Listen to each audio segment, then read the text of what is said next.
journaliste ou en tout cas le site qui a écrit, si ce site est honnête, très franchement, c'est que Dieu existe. C'est aussi que personne de ce site ne m'a jamais rencontré, ni en privé, ni en public. Nulle part sur cette terre, je me suis rencontré avec un élément de ce site. Donc ce sont des manipulations. On a créé cette interview parce que c'était la veille du premier tour, ou je ne sais pas, du second tour de 2010. Et donc, ils ont voulu utiliser ça peut-être pour empêcher l'élection du président de la République.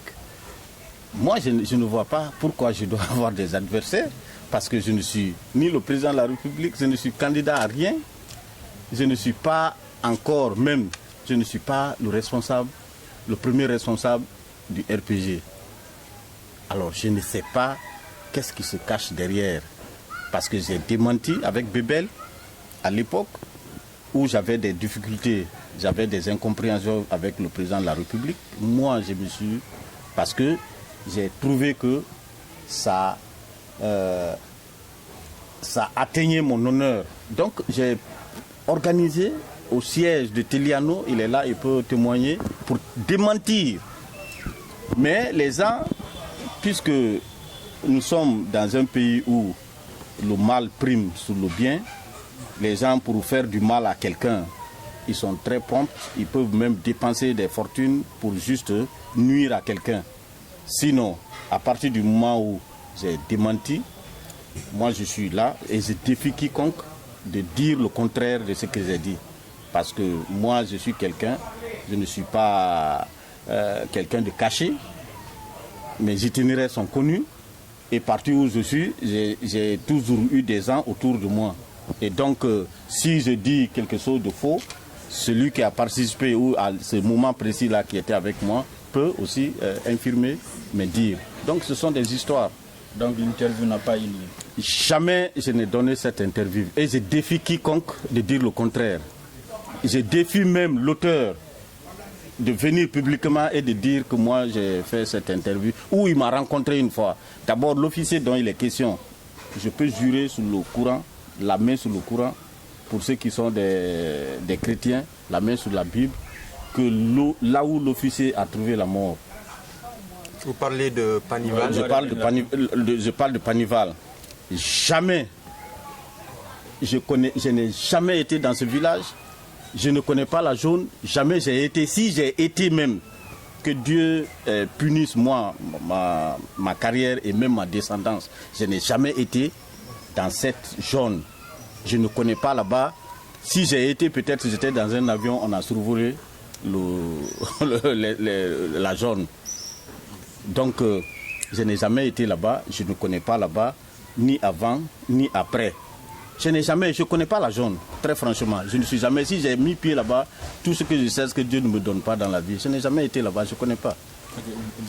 D'accord, monsieur Kourouma, vous dites cela, mais récemment, on a écouté un certain monsieur Moussa Troa Kamara au siège de l'IFDG, qui dit être membre de la première heure du RPG. Il dit, je cite, en 1995, Alpha Condé a récupéré Souapé, que vous êtes, pour aller le former au Campo, au Burkina Faso, à ses frais, ensuite aux États-Unis. En 2000, on l'a fait débarquer en Guinée pour prendre le pouvoir avec force. Il est venu avec 300 rebelles. Mais d'abord, il y a tellement de contradictions dans ce que ce monsieur dit. Le monsieur vous dit que lui, il a quitté le parti en 1993. Et il parle des activités du parti 2 ans après. Ces activités dont il est question, si elles avaient existé, ce n'est certainement pas Moussa Troa qui pourra avoir ces informations pour expliquer. Parce que si vous organisez des trucs discrets, même ceux qui sont en activité au sein du parti, ce n'est pas donné à tout le monde de connaître ces genres d'activités. Donc, ça n'a jamais existé. Il n'a qu'à dire quelle est l'école qui m'a reçu à Sauge, quelle est l'école qui m'a reçu aux États-Unis, que c'est Buffalo, je ne sais pas, West Point, etc., etc. Je n'ai jamais été tout simplement aux États-Unis. J'ai voyagé partout, mais jamais, depuis que je suis Sékou, que j'existe, ni enfant, ni adolescent, ni adulte, je ne connais aucune portion de terre des États-Unis. Je n'ai jamais été aux États-Unis. Il dit que vous avez été formé au camp de Pau, au Burkina Faso. J'ai pas été au camp, j'ai traversé souvent. Je n'ai jamais intégré, je n'ai jamais même, parce que j'ai vécu au Burkina Faso. Je vivais à Ouaga 2000, j'ai une maison là-bas. J'ai souvent pris la route pour aller à Accra. Quand vous partez à Accra, après la ville de Pau, il y a le camp à droite. C'est de passage. Je n'ai jamais franchi le seuil, l'entrée même, pour dire, je ne me suis jamais descendu et je n'ai jamais descendu devant le camp, à plus forte raison, franchir le seuil du camp. Je ne suis jamais allé là-bas. Je crois que ce sont des illuminés. Moi, je me demande même, c'est où j'ai beaucoup de respect pour lui, mais je pense que c'est quand même très irresponsable de sa part de donner de crédit à ce genre de personnages qui ne savent pas ce qu'ils disent. Et puis à une place l'âge d'un parti aussi respectable que l'UFDG. Est-ce que vous avez connu M. Troy? Je le connais bien sûr, parce qu'on a été... moi, je vais vous dire une chose,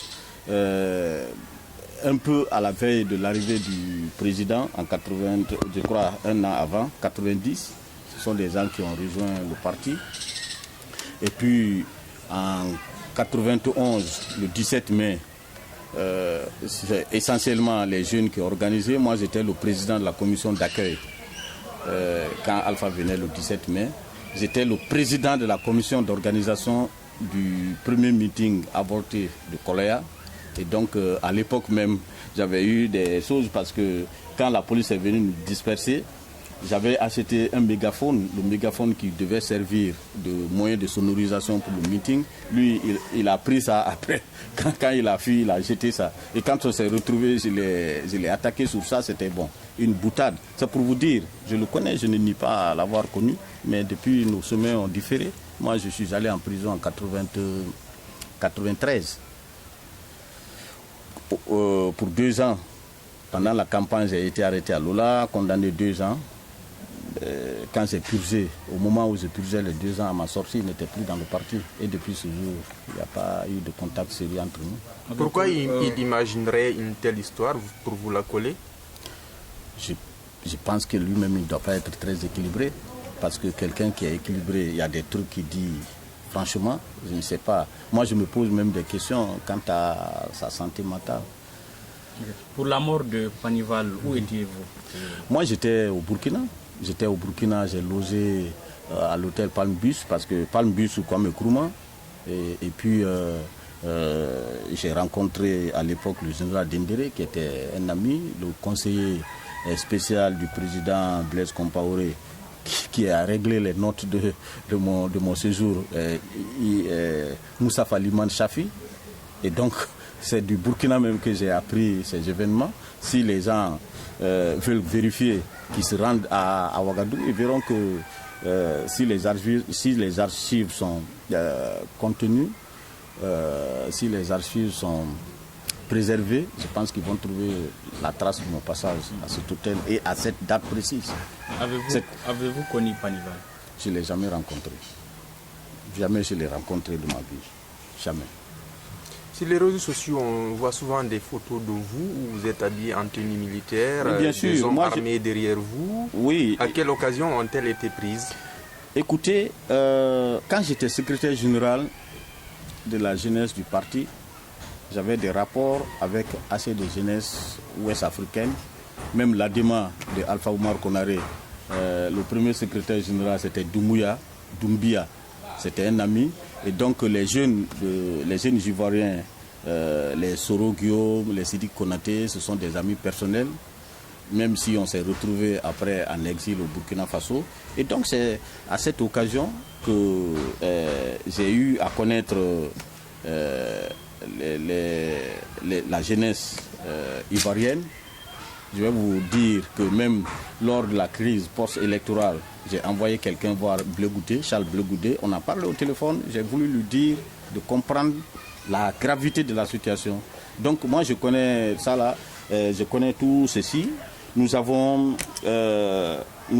vivions au Burkina ensemble et donc quand il y a eu le 19 septembre 2002, donc c'est tout naturellement que j'ai été là pour donner mon appui parce que j'estimais que cette partie de la Côte d'Ivoire, cette partie de la population ivoirienne, des populations ivoiriennes subissaient de l'injustice. Et donc Soro, on a combattu, moi je ne cache pas, j'ai toujours dit ça. Les gens que vous voyez, ce sont les gens de la licorne. La licorne, c'est la force d'interposition française.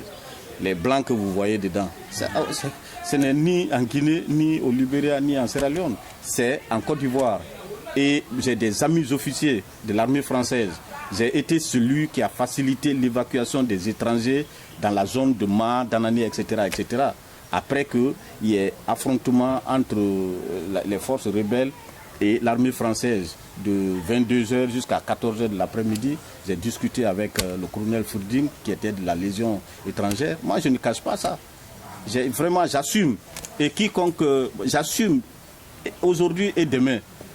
Soul to Soul, moi, quand j'irai en Côte d'Ivoire, j'irai le rendre visite en prison. Soul to Soul, c'est un ami personnel. Soro, c'est un ami personnel. Dakar Diakone, c'est un ami personnel. Ouattao, c'est un ami personnel. Serif Ousmane, etc., etc. Hervé Touré, ce sont des amis avec qui j'ai partagé assez de choses. Et moi, j'ai considéré que c'était un devoir de solidarité démocratique que d'être avec eux et les aider à rétablir la justice dans ce pays. Voilà. Il y a Mamadou Kaba qui dit avoir... Moussa Troa Kaba, pardon. Camara. Moussa Troa Bayol Camara. Oui, c'est lui qui a dit qu'il avait participé à la négociation pour vos libérations. D'où? À Kassa. Expliquez-nous, est-ce que ce qu'il a dit, est-ce que c'est vrai? Mais tout simplement, quand je suis rentré de l'extérieur, je ne me souviens pas avoir rencontré Moussa Troa. Je ne sais même pas où il loge. Négocier avec qui? Vous savez, les circonstances dans lesquelles j'ai été libéré, d'abord je suis tombé malade. Le commandant a informé la hiérarchie. La hiérarchie a informé le président de la République. Je n'ai pas été libéré directement. Pour son information, du camp de Kassa, je suis venu à l'infirmerie de choses, comment on appelle, du quartier général, Camp Samori. J'ai fait 2 semaines au Camp Samori. Celui qui m'a pris en charge, c'est Younoussa, docteur Younoussa, il est là, il peut témoigner. Et quand on m'a libéré du Camp Samori, j'ai été en résidence surveillée pendant un moment. Donc les militaires étaient sur moi à la maison pendant un moment. Et donc ils parlent de quelle négociation de choses. Et les militaires là existent. Le commandant du camp, il est encore là-bas. Il s'appelle Manda. C'est Keïta. Le colonel Keïta. Posez-lui la question si quelqu'un est venu négocier ma libération avec lui. Il est là. Il est encore Kassa. Il y a l'infirmier qui était là-bas, qui est un commandant maintenant, où il était capitaine, Konaté. Tout ceci, il avait mon dossier médical. Je ne sais pas avec qui. Peut-être qu'il a discuté de ça avec les gens, que moi je n'ai jamais rencontré. Moi, je vais revenir un peu en arrière, toujours par rapport à l'agression rebelle qu'a subie la Guinée en 2000. C'est vrai qu'il y a beaucoup de choses qui se disent autour, notamment autour de votre personne. Où est-ce que cette agression vous a trouvé? Regardez, moi je ne vous cache pas, à un moment donné, j'ai résidé au Libéria. Je vous dis la vérité. J'ai résidé au Libéria. Mais vous ne comprenez pas les circonstances quand les gens raccourcissent, quand les gens tentent de raccourcir l'histoire, ça pose souvent des difficultés. Quand le président Samuel Doe en avril 80 a pris le pouvoir, il y a eu des exécutions sommaires des Afro-Américains qui commandaient à l'époque. Et c'est ceci qui provoquera la guerre civile plus tard. Je ne vais pas rentrer pour vous donner les détails. Et la position de la Guinée était qu'il fallait empêcher. Donc on a envoyé, la CEDEAO a envoyé un contingent, et puis je crois que c'était un Ghanéen qui était le commandant, et l'adjoint c'était un Guinéen, Mamadouba, je crois Magasuba. Bon, je ne sais pas si c'est Mamadouba, en tout cas c'était le colonel Magasuba qui a été élevé au grade de Sauge. Donc les rebelles ont toujours eu des difficultés avec le pouvoir, avec le pouvoir en Guinée. Et il y a eu même la formation d'une des fractions rebelles sur le territoire guinéen, à l'occurrence l'Olumo. Vous comprenez? Ils ont été formés à Sauge. Même avant ce qu'on a appelé l'agression. Les gens traversaient pour venir s'attaquer en représailles de ce que... Donc les gens se sont battus et la base c'était sur le territoire guinéen. Ça c'était la politique de Sauge. Et donc quand le président Taylor a été élu en juillet 1997, les agressions n'ont pas cessé.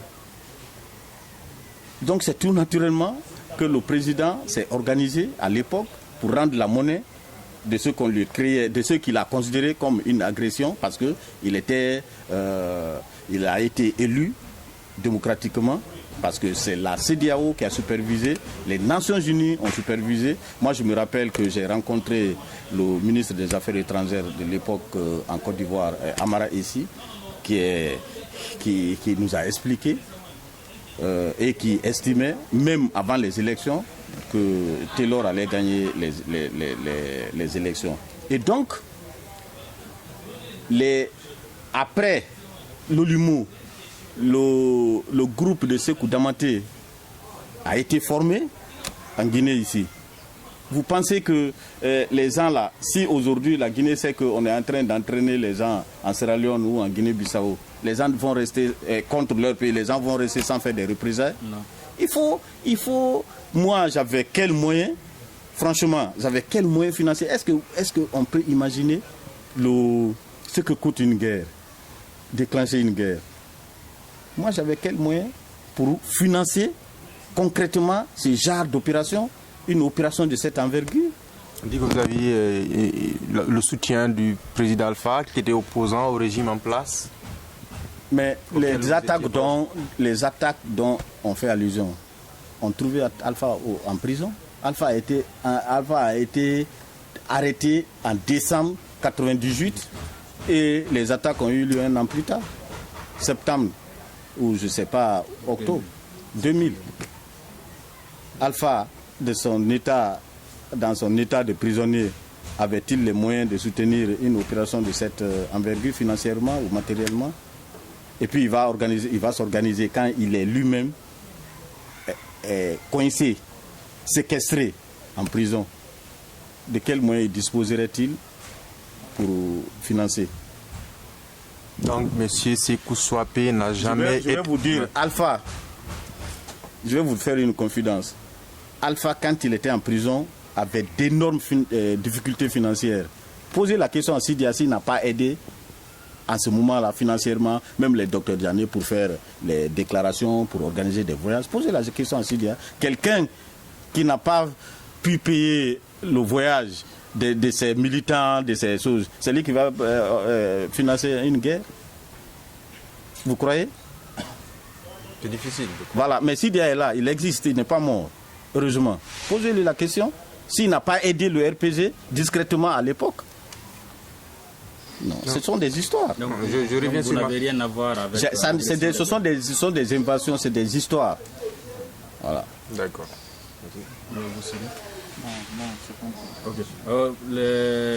Depuis la fin, disons, de la proclamation des résultats, l'opposition multiplie les manifestations.